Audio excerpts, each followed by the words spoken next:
morning and welcome to another video. I hope you've all been doing really well. For these next few days, I want to bring you along and show you everything that I'm eating, but in particular, I wanted to focus on making balanced meals. And when I'm talking about balanced meals, I'm talking about meals that make me feel my best, that tend to have a good balance of protein, fats, and carbs. I'm not someone who counts what's in my food, but I do know what makes me feel good. And over my 10 years of being vegan, I've definitely learned how to create really delicious, balanced meals that have that really good source of protein, fats, and carbs. And that's what I find makes me feel my best and energized and fueled. And also, I really enjoy the meals I'm going to be sharing with you because they're also really delicious. So let's get into breakfast because it's 9 a.m., which I feel is such a late breakfast for me, and I'm hungry. So let's get into making said breakfast.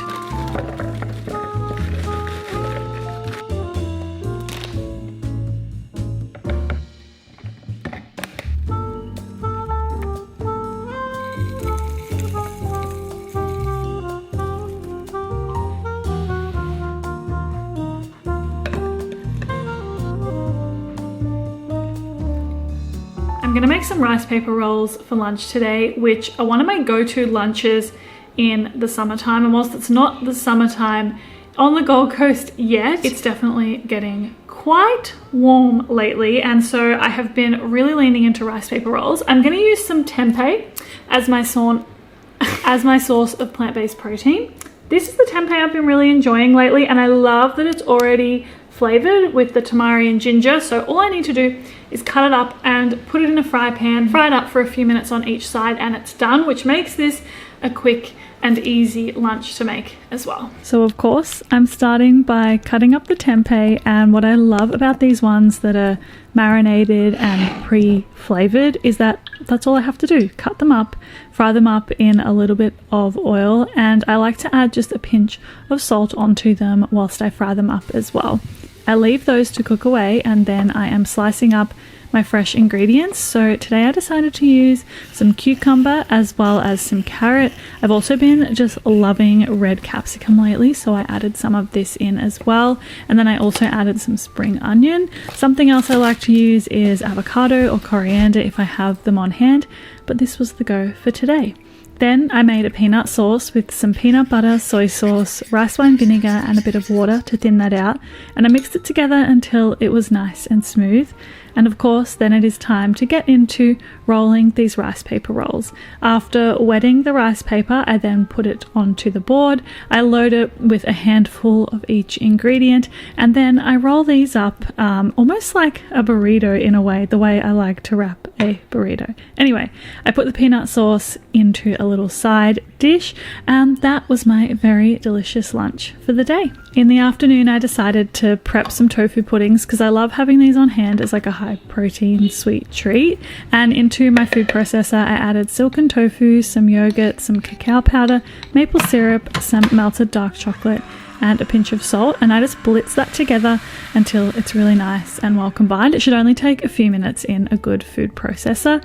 Then I just transferred this into a container, I put a lid on, and then I just put this in the fridge to set overnight. I just got home from a reformer Pilates class, and my legs are actually like jelly right now, but we persist. I am gonna get into making dinner, and on the menu tonight is a classic in our home. Even though it's so hot right now that I have the air conditioner going, I am going to make noodle soup for my boyfriend and I for dinner tonight. Noodle soup is so popular in our home because we feel like we can usually just throw it together with veggies and plant-based protein that we have in the fridge. We actually have quite a bit, although I was a bit bummed. I really wanted to cook some noodle soup with bean curd tonight because we've been loving bean curd. Oh my goodness, it's so good. It's really fun for me when I find a new ingredient that I like cooking with and I can experiment with it, and my boyfriend feels the exact same way. He's actually been teaching me a lot about how to cook bean curd, so I should give him some credit there. But anyway, we've somehow eaten all the bean curd in the house, so that's not going to be in the noodle soup tonight. I'm just going to do some veggies and some tofu and my simple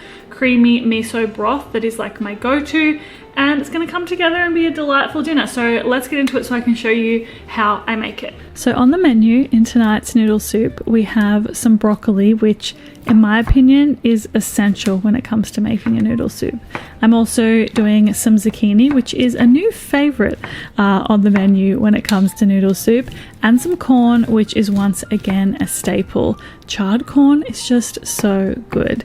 My choice of plant-based protein is some tofu, and then I'm also cutting up some spring onion, which I've been loving frying up and adding to my noodle soups lately. And so into a frying pan, I add some oil, I added in the tofu, and I started by frying this up until it was lightly golden on each side. Once it was lightly golden, or as golden as you would like it to be, I then added in all of these veggies. Now, if you have a bit of a bigger frying pan on hand, it might be worth it. This ended up working, but it was definitely a labor of love here. So just keep that in mind. Don't make the same mistake that I did here. After it had fried up, I set it to the side and started work on my broth, which I started with some oil as well as some diced onion. Then I added in some water as well as some miso paste, some minced garlic as well as some minced ginger, and I continued mixing that together before adding in some soy milk as well as some dark soy sauce, which is a key ingredient when it comes to this noodle soup. Then when I serve them, I add some noodles as well as the broth, top it with all of those delicious veggies. I like a sprinkle of sesame seeds on top, and my boyfriend tends to like a sprinkle of chili oil. To enjoy this tonight, I had one of these pear sodas that I've been loving lately, and it was just a gorgeous end to the day.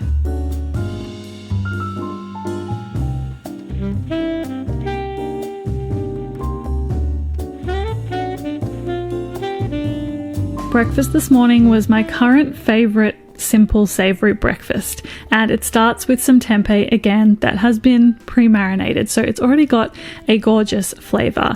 I just add it into a frying pan with some oil and a bit of salt, and I fry that up whilst I get on to the rest of the breakfast. The rest of the breakfast involves an avocado as well as an orange, and I cut the avocado into half and then I cut it into small chunks because we're going to smash this onto some toast. I also then remove the skin from an orange and cut it into pieces, and then it's time to assemble this breakfast. So I have a piece of sourdough that I smash some avocado on, then I add on that fried tempeh as well as some salt and some pepper, and I serve the orange on the side. I find this to be such a beautiful balanced breakfast. Sweet, savory, makes me feel good, and I love it. I'm about to get into making lunch, and I'm really excited because I'm gonna make my favorite roast veg pasta salad for lunch today, which is a meal I've been really enjoying as the weather warms up and I'm craving those like colder lunches during the day. Before I get into making it, a big thank you to my friends at Squarespace for very kindly sponsoring this video.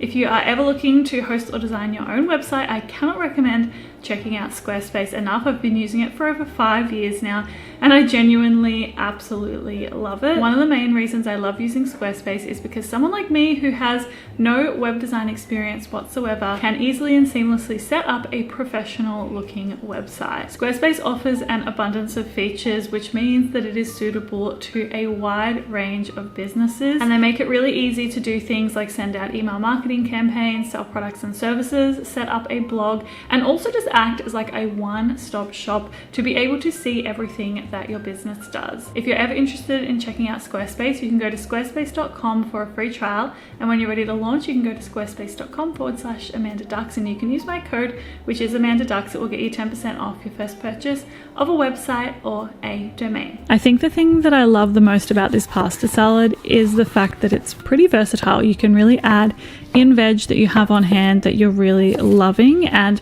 I'm loving capsicum, clearly, because I have yellow capsicum and red capsicum, as well as zucchini and cherry tomatoes. You know what? Cherry tomatoes might be the only essential ingredient for you to include in this pasta salad.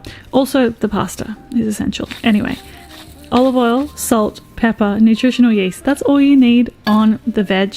And then I'm putting this into the oven to bake. Then into a bowl, I add in some olive oil, rice wine vinegar, Dijon mustard, Italian herbs, as well as some salt and some pepper. I mix that together, and then I'm adding in some chickpeas from the can and letting them sit and just marinate there for a little bit. I cook the pasta. Once the pasta has been drained and cooled, I add it into the bowl with the roast veg, and I'm going to toss this all together with the chickpeas and that marinade that I had just made, and that serves as the dressing as well. Transfer it into a serving bowl and you have a delicious, fresh but also hearty lunch. Now let's throw it back to when I made that tofu mousse yesterday. It's now done and it's time to enjoy. I have been loving this so much as a sweet treat, either in the afternoon or as dessert after dinner. I just like serving it with some fresh fruit. I'm loving strawberries at the moment, and yeah, it's a gorgeous little afternoon sweet treat. When it comes to dinner, I am starting with some tempeh again, which I just love tempeh so much. I cut it into some cubes and I'm serving this today with some Brussels sprouts. So I'm cutting these into halves, and then I'm going to, into a bowl, add some olive oil as well as some nutritional yeast and some veggie stock powder. I'm going to mix this together until it's well combined before adding in the Brussels and the tempeh and tossing it all together until it's nice and well coated. Of course, I'm going to transfer this onto a baking tray and put this into the oven, and whilst it's baking, I'm adding some couscous, some vegan butter, some veggie stock powder as well as some boiling water into a bowl, and I'm going to set that to the side.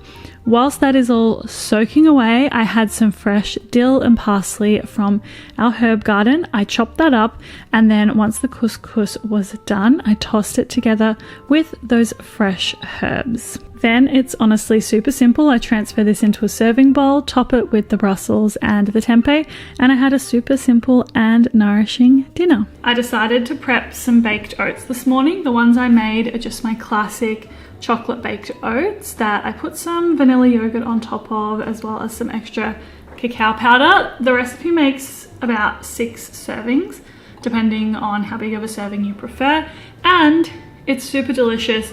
A really good grab and go breakfast, and yeah, I love when I prep this for myself for the week ahead because I'm always looking forward to breakfast every single day. Making them is also super easy. I just add some soy milk and apple cider vinegar into a mixing bowl, and I mix that together to create kind of like a vegan buttermilk. Then I add in some soy yogurt as well as some maple syrup, and I whisk that together until it's nice and well combined before I add in some oats as well as some protein powder, some cacao powder, some baking powder and a pinch of salt. And then again, I whisk that all together until it's nice and well combined, put it into a baking tin or dish or whatever you want to call it, and then put it into the oven for about 20 to 25 minutes. You need to let it cool completely. I sometimes just put it into the fridge after it's cooled down for about half an hour just to like quicken up the process, and then top it with some yogurt if you want to. I think that it's better with some yogurt on top because it adds the moisture,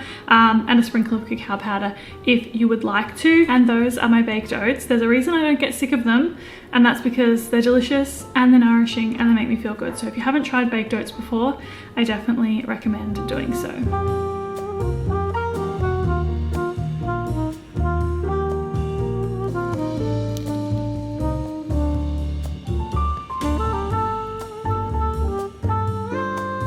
I've been obsessed with making this sticky gochujang tofu lately, and I decided to make it the hero of the lunch today. I also decided to prep some broccolini, which I think just goes so beautifully with this dish as well. After tearing the tofu into chunks, I add them into a bowl with some corn flour as well as some vegan chicken stock powder. I toss that together well, and then I'm going to transfer the broccolini as well as this coated tofu onto a baking tray, and then I'm going to drizzle both of them with some oil and drizzle a bit of salt and pepper onto the broccolini as well. Then I make the glaze, which is some gochujang, soy sauce, rice wine vinegar and some maple syrup, and I just mix that together until it's nice and well combined. And once that tofu has baked and is lightly crispy, I add it into a frying pan with the sauce, and I fry it up for a further 5 or so minutes so that it can really soak up all of that flavor. I honestly like really simply serving this with some rice, so that's exactly what I did. As you can see, the tofu is super sticky and has so much flavor. I serve with that crispy broccolini as well as some vegan Kewpie mayo, and it is a super simple and delicious lunch. Then when it came to dinner, I started with some garlic and some onion. I sliced and diced that onion and then crushed the cloves of garlic, and then I moved over to the stove. So into my frying pan I added in some oil as well as the onion, and I began frying that up before adding in some smoked paprika and the garlic. I continued frying that up before adding in some tomato paste and frying up before adding in some water and some veggie stock powder. Then I'm going to add in some butter beans. It's worth noting you can sub for something like chickpeas here if you prefer chickpeas. And once I had mixed that in a little bit, I added in some nutritional yeast, some liquid smoke, and then of course some of this delicious plant-based cream. Then I very simply mix this all together. I reduce it to a low-medium heat and I allow it to simmer away until we get these really rich, smoky butter beans. I drizzle a little bit of extra plant-based cream on top as well as some fresh parsley. I've got some toasted sourdough to dip in and enjoy with these butter beans tonight, but let it be known that the butter beans are like a whole moment on their own. I love meal prepping them. They're great for like breakfast, lunch or dinner. You can chuck them in nourish bowls, in wraps, in so many different things. And yeah, if you haven't tried cooking with butter beans yet, this is your reminder to do so.